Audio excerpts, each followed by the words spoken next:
اعوذ باللہ من الشیطان الرجیم، بسم اللہ الرحمن الرحیم۔ السلام علیکم فرینڈز، کیسے ہیں آپ؟ ٹھیک ہیں؟ آج اسلام کے ٹاپک پہ ہم بات کریں گے۔ اسلام بڑا ہی آسان مذہب ہے، اس کو سمجھنا بہت آسان ہے، لیکن موجودہ زمانے میں جتنا اسلام مذہب آسان تھا، اسے سمجھنا اتنا ہی مشکل بنا دیا گیا ہے، کیونکہ اتنے زیادہ فرقے بن گئے ہیں۔ پھر ہر فرقے کا ایک اپنا اپنا عالم ہے، اور ہر فرقے کا عالم اپنے فرقے کی اینک پہن کے وہ اپنے فرقے کو ایکسپلین کرتا ہے۔ قرآن کی باتیں، حدیث کی باتیں، جہاں پہ ہر چیز بڑی سچ سچ بتا دی گئی ہے، اس بات کو چھپا لیتے ہیں۔ جیسے اللہ تعالیٰ نے یہودی عالموں کے بارے میں قرآن پاک میں بتایا ہے کہ وہ دین کی باتوں کو چھپا لیتے تھے، اور اللہ تعالیٰ فرماتا ہے کہ وہ بڑے تھوڑے دام لے کے وہ اللہ کے دین کو فروخت کر دیتے تھے۔ تو سیم صورتحال یہی ہے، یہاں پہ بھی آ چکی ہے کہ دین کو چھپایا جا رہا ہے۔ اور کیا ہم دین سیکھنے کے لیے یہ جو علماء حضرات ہیں جنہوں نے اپنے اپنے فرقے کی اینک پہنی ہوئی ہے، تو کیا ہم دین ان سے سیکھیں گے؟ ہرگز نہیں۔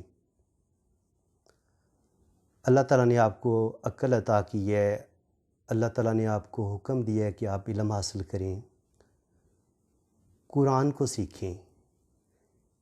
تو یہ قرآن پاک جو اللہ تعالیٰ کی کتاب اللہ تعالیٰ نے نازل فرمائی ہے، کیا یہ ہم نے مردوں کو اصالِ ثواب پہنچانے کے لیے، ہم قرآن پاک کا ختم کروانے کے لیے یہ اس لیے نازل ہوئی تھی، یا یہ ہدایت کے لیے نازل ہوئی تھی؟ یہاں پہ بالکل الٹ مسئلہ ہو گیا ہے۔ جو ایک چیز ہدایت کے لیے نازل ہوئی تھی، جسے پڑھنا ہر مسلمان پہ فرض قرار دیا ہے کہ ہم ہر روز اپنی زندگی کے ہر عمل کو سیکھنے کے لیے قرآن پاک کو پڑھیں، پیارے رسول کی ہر بات کو سیکھیں سمجھیں۔ احادیث کی کتابیں ہیں، صحاح ستہ ہیں، حدیث کی جو معتبر 6 کتابیں ہیں حدیث کی، وہ ہم پڑھیں کہ ہمارے پیارے رسول نے کیا کہا ہے۔ اصل میں قرآن پاک میں اور حدیث میں کوئی فرق نہیں ہے۔ قرآن پاک میں اللہ تعالیٰ نے جو کچھ بھی پیغام دینا تھا اپنے پاک رسول کو، وہ ڈائریکٹ دیا ہے۔ اور احادیث کیا ہے؟ حدیث میں یہ ہے کہ اللہ تعالیٰ کی ہی بات کو انڈائریکٹ طریقے سے پاک رسول نے بیان کیا ہے۔ تو انشاءاللہ تعالیٰ ہم قرآن پاک کی تفسیر بھی سیکھیں گے بہت ڈیٹیل کے ساتھ۔ یہ میرے پاس تبیان القرآن کی تفسیر پڑھی ہوئی ہے، 12 جلدیں ہیں اس کی، اور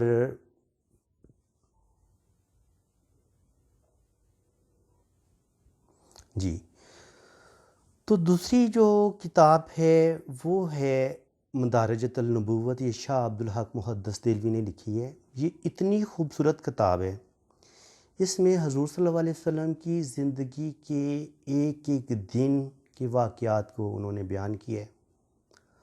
حضرت محمد صلی اللہ علیہ وسلم کا حلیہ مبارک کیسا تھا، ان کی پیدائش کس ٹائم ہوئی، ان کے آباء و اجداد کا کیا نام تھا، ان کی پوری تاریخ، پھر ان کی پیدائش سے لے کے ان کے جوانی کے حالات، پھر نبوت کیسے ملی وہ حالات، پھر جنگ ہجرت کے واقعات، جنگ بدر، جنگ احد، جنگ خندق اور صلح حدیبیہ، پھر فتح مکہ، اور پھر وفات، پھر وفات کے بعد کے بھی واقعات کہ حضور صلی اللہ علیہ وسلم کی جو وفات ہوئی، پھر تدفین ہوئی، وہ کیسے ہوئی۔ تو قرآن کو سمجھنے کے لیے پہلے آپ ایک بات اچھی طرح سمجھ لیں، قرآن کو جس بندے نے بھی سمجھنا ہے، اس کو پہلے حضور صلی اللہ علیہ وسلم کی پوری زندگی کی اسٹڈی جس بندے نے کی ہوگی، قرآن پاک اس کو سمجھ آئے گا۔ جس نے تمام نبیوں کے واقعات، ان کی زندگی کے تمام واقعات جس کو پتہ ہوں گے، اس کو قرآن کی سمجھ آئے گی۔ بندے کہتے ہیں نا جی قرآن پاک کی سمجھ نہیں آتی، کیا لکھا ہوا ہے؟ بھائی کیسے سمجھ آئے آپ کو؟ اگر آپ کو کسی نبی کی زندگی کے واقعات کا پتہ ہی نہیں ہے، حضرت سلیمان علیہ السلام کی زندگی کے واقعات کا آپ کو نہیں پتہ، اور حضرت داؤد علیہ السلام کا، اسی طرح حضرت آدم علیہ السلام کا، اسی طرح حضرت نوح علیہ السلام کا، تو اگر ہم نے تمام انبیاء کی زندگی کو بہت تفصیل کے ساتھ پڑھا ہوگا تو پھر ہم جو قرآن پاک میں جو انبیاء کے واقعات آئے ہیں پھر ہم ان کو اچھی طرح سمجھ پائیں گے۔ تو اس میں آپ کے پاس جتنا نالج زیادہ ہوگا انبیاء کی زندگی کے بارے میں، اور حضور صلی اللہ علیہ وسلم، خاص اسپیشلی حضور صلی اللہ علیہ وسلم کی زندگی کے بارے میں، اتنا ہی زیادہ آپ کو قرآن پاک کی سمجھ آئے گی۔ ادروائز قرآن پاک آپ بے شک ترجمہ پڑھتے رہیں، آپ کو کچھ آیات جو بڑی سمپل ہے، آسان ہیں، جن میں حکم دیے گئے ہیں کہ یہ نماز پڑھو، روزہ رکھو، وہ تو آپ کو سمجھ آ جائیں گے، لیکن قرآن پاک کی بہت سی آیات ایسی ہیں جن کا ترجمہ بالکل سمجھ نہیں آتا کہ یہاں پہ اللہ تعالیٰ نے کیا فرما رہا ہے۔ تو اس وقت ضرورت ہوتی ہے کہ ہمیں کوئی ٹیچر ہو، کوئی عالم ہو جو ہمیں بتائے۔ تو میں بھی اسٹوڈنٹ ہوں قرآن پاک کا، کبھی بھی میں خود کو نہ ٹیچر سمجھتا ہوں نہ میں ٹیچر ہوں، لیکن جتنا میرے پاس علم ہے، جتنا میں نے ابھی تک سیکھا ہے، وہ میں ضرور چاہوں گا کہ وہ میں آپ سے شیئر کروں۔ تو انشاءاللہ تعالیٰ آپ بس ایک کام کریں کہ میری ویڈیو کو آپ شیئر کریں، تاکہ جتنا آپ اس کو شیئر کریں گے، اس کو شیئر کرنے کی ضرورت ہے، کیونکہ ہم نے قرآن پاک کو سیکھنا ہے، حدیث کو سیکھنا ہے، اور دین کو سیکھنا ہے۔ ہم نے ہر فرقے کی اسٹڈی کرنی ہے۔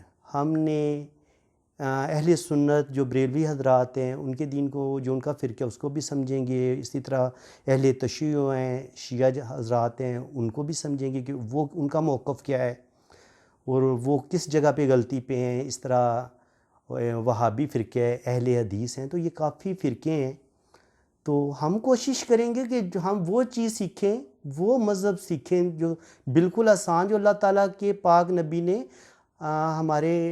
ہم سب کے سامنے پیش کیا قرآن پاک میں یا حدیث میں، جو صحابہ کا مذہب تھا۔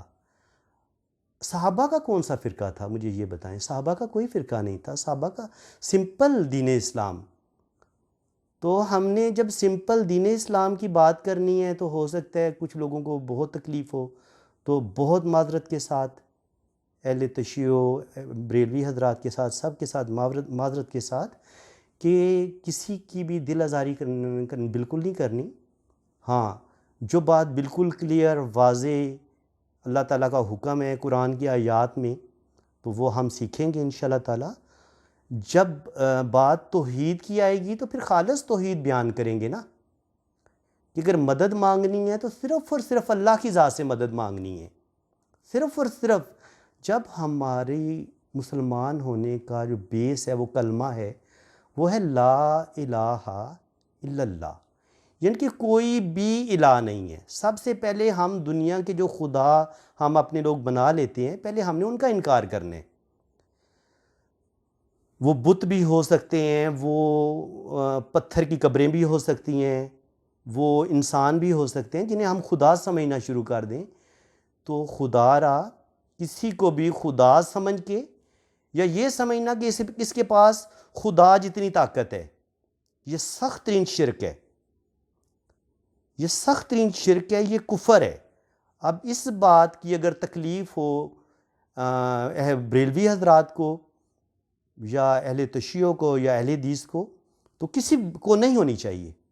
اللہ تعالیٰ نے جب صاف صاف کہہ دیا ہے کہ ایک اللہ کی عبادت کرو، اسی سے مدد مانگو، ایاک نعبد و ایاک نستعین، اے اللہ تعالیٰ ہم تیری ہی عبادت کرتے ہیں، تجھ سے ہی مدد مانگتے ہیں، تو ہم پھر کیوں دوسروں کی، اب اللہ کی جگہ ہم یا غوث تو مدد فرما، یا علی تو مدد فرما، تو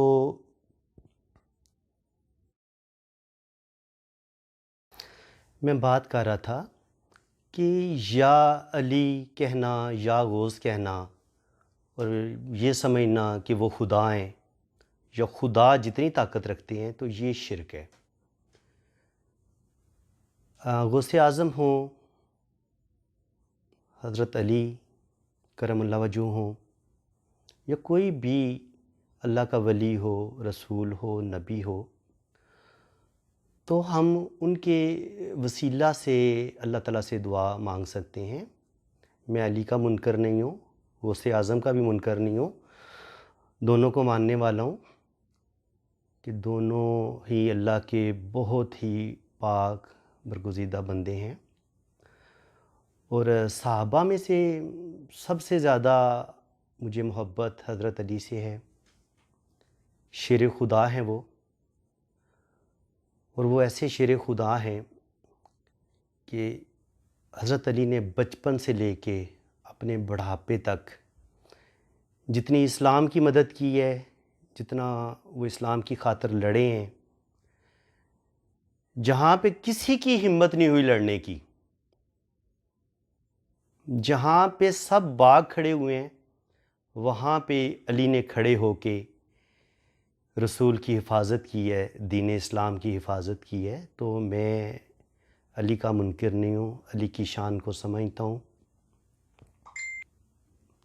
تو بات یہ ہے کہ ہم اللہ کے نیک بندوں کا وسیلہ لے کے اللہ تعالیٰ سے دعا مانگ سکتے ہیں کہ اللہ تعالیٰ شیر خدا حضرت علی کے صدقے، حضرت فاطمہ کے صدقے، حضرت محمد صلی اللہ علیہ وسلم کے صدقے، کسی کے بھی صدقے جو اللہ تعالیٰ کے نیک بندے ہیں، تو ہم دعا مانگ سکتے ہیں، اللہ تعالیٰ قبول فرماتا ہے۔ اور جہاں تک یہ وسیلے کی بات ہے، تو وسیلہ تو قرآن سے بھی ثابت ہے کہ اللہ تعالیٰ نے وسیلے کا انکار نہیں کیا، کیونکہ جب بنی اسرائیل کا ذکر آتا ہے تو آپ قرآن پاک میں آپ نے ذکر سنا ہوگا تابوت سکینہ کا۔ ایک صندوق تھا جس میں حضرت آدم علیہ السلام کی کچھ چیزیں تھیں، حضرت یوسف علیہ السلام کی چیزیں تھیں، اور حضرت موسیٰ علیہ السلام کا عصا تھا اس میں۔ حضرت موسیٰ علیہ السلام کی توریت کی جو جن تختیوں پہ توریت لکھی جاتی تھی، وہ ایک دو سلیں تھیں اس میں، ان کے انبیاء کے تبرکات تھے اس صندوق کے اندر۔ تو جب بنی اسرائیل میں جب ان کے پاس نبی آنا تقریباً ختم ہو گئے، کوئی نبی نہیں تھا، تو وہ اپنے بادشاہ کے ساتھ جب وہ کافروں کے ساتھ جنگ کرنے جاتے تھے تو وہ تابوت سکینہ کو آگے لے کے چلتے تھے، اور پھر اللہ تعالیٰ سے اس تابوت کے وسیلے سے یہ دعا مانگتے تھے کہ اللہ تعالیٰ اس میں تیرے نبیوں کی پاک چیزیں ہیں، ان کے تبرکات ہیں، تو ان کے صدقے سے تو ہمیں فتح عطا فرما۔ تو اللہ تعالیٰ بہت واضح فرماتا ہے کہ میں انہیں فتح عطا کرتا تھا، یعنی کہ اللہ تعالیٰ نے جب ایک صندوق میں پڑی ہوئی انبیاء کی چیزوں کے وسیلے سے اللہ تعالیٰ نے ان کی دعاؤں کو سنا، ان کو فتح عطا فرمائی، یہودیوں کو، بنی اسرائیل کو، تو ہم بھی ان کے اللہ تعالیٰ نے انکار نہیں کیا۔ یا تو اللہ تعالیٰ سختی سے انکار کرتا کہ وہ کفر کرتے تھے، جب وہ تابوت کا نام لیتے تھے تو وہ کفر کرتے تھے۔ پتہ چلا جو چیزیں اللہ کی ہوتی ہیں، نبی رسول اللہ کے ہوتے ہیں، ان کی جو چیزیں استعمال کی ہوتی ہیں وہ بھی اللہ کی ہوتی ہیں۔ تو پھر جس طرح وہ اللہ تعالیٰ کہتے ہیں نا کہ جو بندہ میرا بن جاتا ہے، میں اس کا ہاتھ بن جاتا ہوں، میں اس کی آنکھ بن جاتا ہوں، میں اس کے کان بن جاتا ہوں۔ تو اس لحاظ سے ہم بندے کا نام لے کے، نبی اور رسول کا نام لے کے، حضرت علی کا نام لے کے، ہم ان کے وسیلے سے اللہ تعالیٰ سے دعا مانگ سکتے ہیں، کیونکہ دعا قبول فرمانے والا تو اللہ تعالیٰ ہی ہے۔ اب کس کی مجال ہے جو اللہ تعالیٰ کی بارگاہ میں پر بھی مارے؟ کسی کی جرت ہے؟ کسی کی بھی جرت نہیں ہے۔ تو اللہ تعالیٰ جو چاہتا ہے وہ کرتا ہے،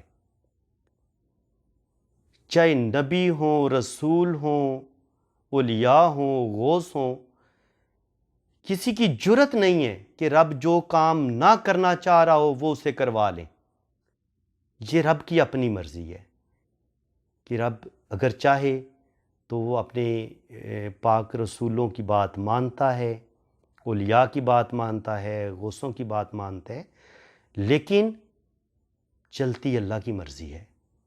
جو اس نے لکھ دی ہے لوح محفوظ میں وہی ہو کے رہتا ہے، لیکن کبھی کبھی یہ اللہ کے نبی جو کچھ لکھا ہوتا ہے لوح محفوظ میں وہاں سے مٹوا بھی دیتے ہیں۔ اتنی اللہ تعالیٰ نے اپنے بندوں کے ساتھ اتنی محبت کرتا ہے کہ ان کا بھی دعویٰ چلتا ہے۔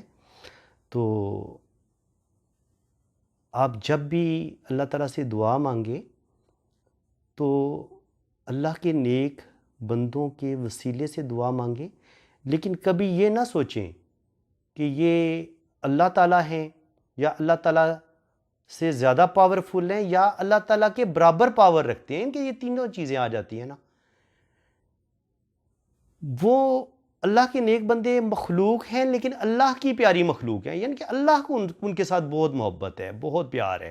اب اگر اللہ نے دعا قبول کرنی ہے تو ان کے صدقے سے دعا قبول کرنی ہے، تو آپ ان کے صدقے سے دعا مانگیں نا، ان کو خدا سمجھ کے ڈائریکٹ ان سے دعا نہ مانگے۔ مانگنی دعا آپ نے اللہ تعالیٰ سے ہی ہے۔ تو یہ اتنی ساری بات تھی جس کے لیے اتنا فساد پڑا ہوا ہے کہ قبروں پہ سجدے کرنے چاہیے، جب کیوں لوگ جاتے ہیں شرک کرتے ہیں، کفر کرتے، بالکل سچی بات ہے۔ قبر پہ جا کے سجدہ کرنا سخت شرک ہے، چومنا چاٹنا سجدے کرنا سخت ترین گناہ ہے، شرک میں آتا ہے۔ آپ وہاں پہ جائیں، فاتحہ پڑھیں اور ان کی جو پاک روح ہے اس کے لیے صالح ثواب کریں۔ اور اگر اللہ تعالیٰ نے آپ کی دعا قبول کرنا ہوئی تو وہ جو صاحب قبر ہیں ان کے صدقے سے، اور وہ جو ان کی جہاں پہ وہ دفن ہے، وہ جو پاک جگہ جہاں پہ وہ دفن ہے، اس جگہ کے وسیلے سے، اس پاک ولی کے وسیلے سے بھی آپ کی دعا قبول فرما لے گا، کیونکہ اللہ کا نبی یا جو اللہ کا ولی وہ جو قبر میں موجود ہے وہ رب نہیں ہے۔ تو میں بات کر رہا تھا کہ یا علی کہنا یا غوث کہنا اور یہ سمجھنا کہ وہ خدا ہیں یا خدا جتنی طاقت رکھتے ہیں، تو یہ شرک ہے۔ غوث اعظم ہوں، حضرت علی کرم اللہ وجہہ ہوں، یا کوئی بھی اللہ کا ولی ہو، رسول ہو، نبی ہو، تو ہم ان کے وسیلہ سے اللہ تعالیٰ سے دعا مانگ سکتے ہیں۔ میں علی کا منکر نہیں ہوں، غوث اعظم کا بھی منکر نہیں ہوں، دونوں کو ماننے والا ہوں کہ دونوں ہی اللہ کے بہت ہی پاک برگزیدہ بندے ہیں۔ اور صحابہ میں سے سب سے زیادہ مجھے محبت حضرت علی سے ہے، شیر خدا ہیں وہ، اور وہ ایسے شیر خدا ہیں کہ حضرت علی نے بچپن سے لے کے اپنے بڑھاپے تک جتنی اسلام کی مدد کی ہے، جتنا وہ اسلام کی خاطر لڑے ہیں، جہاں پہ کسی کی ہمت نہیں ہوئی لڑنے کی، جہاں پہ سب باغ کھڑے ہوئے ہیں وہاں پہ علی نے کھڑے ہو کے رسول کی حفاظت کی ہے، دین اسلام کی حفاظت کی ہے۔ تو میں علی کا منکر نہیں ہوں، علی کی شان کو سمجھتا ہوں۔ تو بات یہ ہے کہ ہم اللہ کے نیک بندوں کا وسیلہ لے کے اللہ تعالیٰ سے دعا مانگ سکتے ہیں کہ اللہ تعالیٰ شیر خدا حضرت علی کے صدقے، حضرت فاطمہ کے صدقے، حضرت محمد صلی اللہ علیہ وسلم کے صدقے، کسی کے بھی صدقے جو اللہ تعالیٰ کے نیک بندے ہیں، تو ہم دعا مانگ سکتے ہیں، اللہ تعالیٰ قبول فرماتا ہے۔ اور جہاں تک یہ وسیلے کی بات ہے تو وسیلہ تو قرآن سے بھی ثابت ہے کہ اللہ تعالیٰ نے وسیلے کا انکار نہیں کیا، کیونکہ جب بنی اسرائیل کا ذکر آتا ہے تو آپ قرآن پاک میں آپ نے ذکر سنا ہوگا تابوت سکینہ کا۔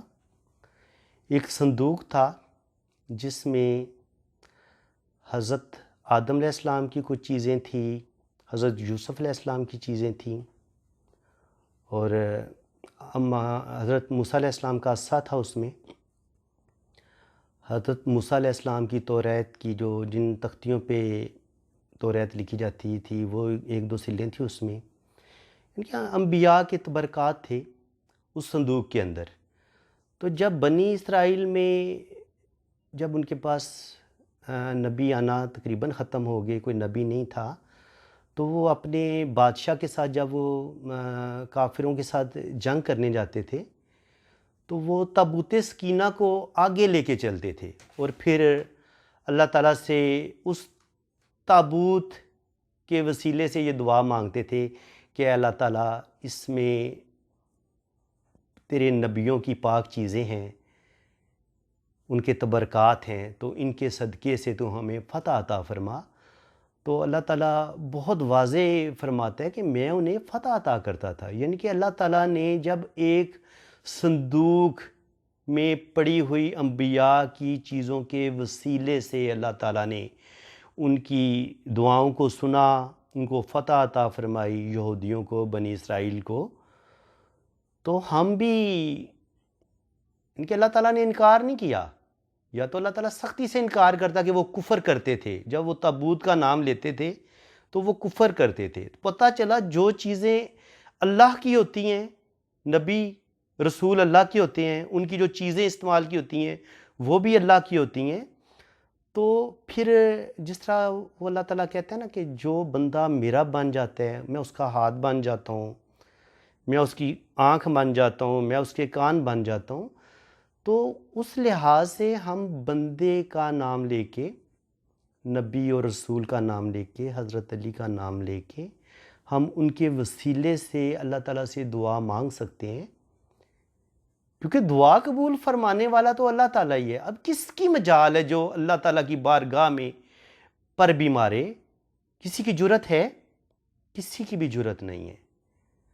تو اللہ تعالیٰ جو چاہتا ہے وہ کرتا ہے، چاہے نبی ہوں، رسول ہوں، اولیاء ہوں، غوث ہوں، کسی کی جرت نہیں ہے کہ رب جو کام نہ کرنا چاہ رہا ہو وہ اسے کروا لیں۔ یہ رب کی اپنی مرضی ہے کہ رب اگر چاہے تو وہ اپنے پاک رسولوں کی بات مانتا ہے، اولیاء کی بات مانتا ہے، غوثوں کی بات مانتا ہے، لیکن چلتی اللہ کی مرضی ہے۔ جو اس نے لکھ دی ہے لوح محفوظ میں وہی ہو کے رہتا ہے، لیکن کبھی کبھی یہ اللہ کے نبی جو کچھ لکھا ہوتا ہے لوح محفوظ میں وہاں سے مٹوا بھی دیتے ہیں۔ اتنی اللہ تعالیٰ نے اپنے بندوں کے ساتھ اتنی محبت کرتا ہے کہ ان کا بھی دعویٰ چلتا ہے۔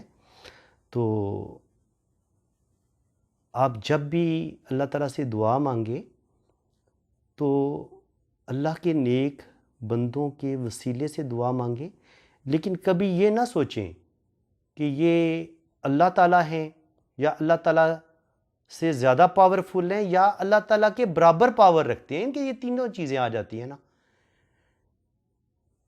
وہ اللہ کے نیک بندے مخلوق ہیں لیکن اللہ کی پیاری مخلوق ہیں، یعنی کہ اللہ کو ان کے ساتھ بہت محبت ہے، بہت پیار ہے۔ اب اگر اللہ نے دعا قبول کرنی ہے تو ان کے صدقے سے دعا قبول کرنی ہے، تو آپ ان کے صدقے سے دعا مانگے نا، ان کو خدا سمجھ کے ڈائریکٹ ان سے دعا نہ مانگے۔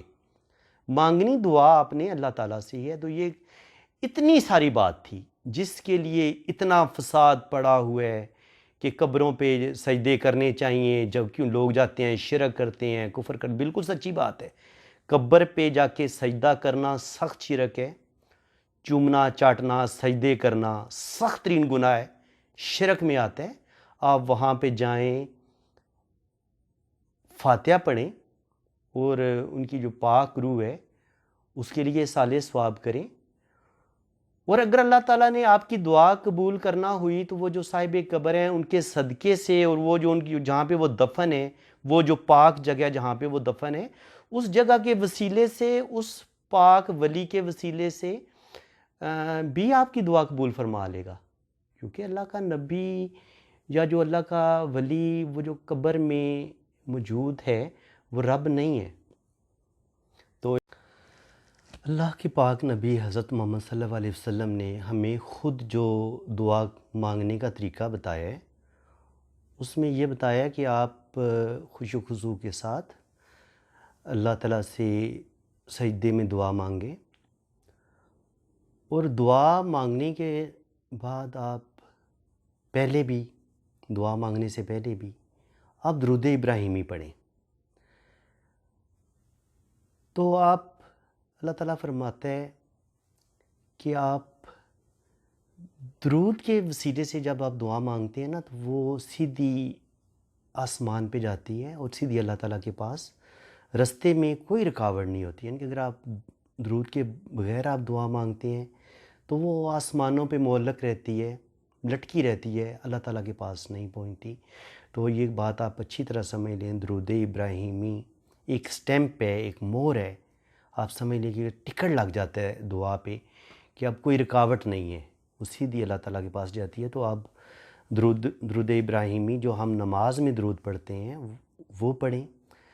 اگر آپ سخت مصیبت میں ہیں، سخت ترین پرابلم میں ہیں، تو آپ حسبنا اللہ و نعم الوکیل و نعم المولا و نعم النصیر یہ پڑھیں. یہ آپ پڑھتے رہیں جس وقت تک آپ کی مصیبت ختم نہیں ہو جاتی، چاہے ایک دن میں ختم ہو جائے، 2 دن میں ختم ہو جائیں، لیکن پورے یقین کے ساتھ کہ اللہ تعالیٰ ان بابرکت آیات کی وجہ سے اللہ تعالیٰ ضرور آپ کی دعا قبول فرمائے گا. اور یہ میری اپنی بھی آزمائی ہوئی ہے، میں نے بہت دفعہ آزمایا ہے. تو آپ پڑھیں حسبنا اللہ و نعم الوکیل و نعم المولا و نعم النصیر. لیکن اور کوشش کریں کہ زیادہ باوضو رہیں. باوضو رہ کہ آپ نماز یہ پڑھیں گے بار بار تو آپ کی زندگی میں جتنی بھی مشکلات ہیں، سخت سے سخت مشکلات، چاہے وہ گھر کی ہیں، گھر میں پریشانی ہے، روپے پیسے کی پریشانی ہے، رزق کی، کاروبار کی، یا گھر کا جو سارا نظام ہے وہ ڈسٹرب ہے، کوئی بھی کام صحیح نہیں ہو رہا، تو اس میں آپ باوضو رہیں اور حسبنا اللہ و نعم الوکیل و نعم المولا و نعم النصیر اور 5 وقت کی نماز ضرور پڑھیں. پتہ اکثر لوگ یہ کرتے ہیں کہ وظیفے بتاتے رہتے ہیں کہ یہ پڑھیں، لیکن جو اصل بات ہوتی ہے نماز، جب آپ اللہ تعالیٰ کو یاد رکھیں گے، آپ اللہ کے کاموں پہ لگ جائیں گے تو اللہ تعالیٰ آپ کے کاموں پہ لگ جائے گا. وہ آپ کی زندگی سنوارنا شروع کر دے گا، آپ کو کامیابیاں دینا شروع کر دے گا. تو بات یہ ہے کہ ہم دنیا کی لالچ میں، روپے پیسے کے چکر میں ہم اللہ تعالیٰ کو بھولے ہوئے ہیں. نماز، روزہ، حج، زکوٰۃ ہر چیز کو بھولے ہوئے ہیں. صرف اور صرف ہم پیسے کے پیچھے بھاگ رہے ہیں. تو دل کا سکون اگر آپ نے حاصل کرنا ہے تو پھر آپ 5 ٹائم نماز پڑھیں اور کسی کا بھی برا نہ سوچیں. کسی کا بھی برا نہ سوچیں. جب آپ کسی کا بھی برا نہیں سوچیں گے، 5 ٹائم نماز پڑھیں گے، باوضو رہیں گے، تو انشاءاللہ تعالیٰ اور درود ابراہیمی کے وسیلے سے آپ نماز پڑھیں گے. پھر آپ ساتھ حضرت علی کا بھی وسیلہ ڈال لیں، حضرت غوث اعظم کا بھی وسیلہ ڈال لیں، اور سب سے پہلے حضرت محمد صلی اللہ علیہ وسلم کا وسیلہ ڈالیں. تو کیوں نہیں آپ کی دعا قبول ہوگی؟ آپ اللہ کے سچے نیک بندے ہیں، مومن ہیں. تو مومن کا بندے کا اللہ کے ساتھ ڈائریکٹ رشتہ ہوتا ہے، ڈائریکٹ تعلق ہوتا ہے. تو ایک ڈائریکٹ تعلق ہے آپ کا، آپ خود کو کم تر نہ سمجھیں. تو اگر آپ کو میری باتیں اچھی لگی ہیں تو آپ شیئر کریں زیادہ سے زیادہ، تاکہ کسی کو اگر کوئی ایک بات بھی اچھی لگ گئی اور اس نے دین پہ عمل کرنا شروع کر دیا تو اس بات کا آپ کو ثواب ملے گا، اور یقیناً مجھے بھی ثواب ملے گا. تو اس ثواب کا حصہ بنیں، زیادہ سے زیادہ اس پوسٹ کو شیئر کریں اور چینل کو سبسکرائب کریں. انشاءاللہ تعالیٰ ہم نیکسٹ ایپیسوڈ میں بسم اللہ الرحمن الرحیم کی تفسیر تبیان القرآن سے انشاءاللہ تعالیٰ میں آپ کے سامنے بیان کروں گا. تو بہت آسان لفظوں میں انشاءاللہ تعالیٰ بڑا ایزی آپ کو قرآن سیکھنے کو ملے گا. تو آپ میرا ساتھ دیں. انشاءاللہ تعالیٰ دعاؤں میں یاد رکھیے گا. اللہ حافظ.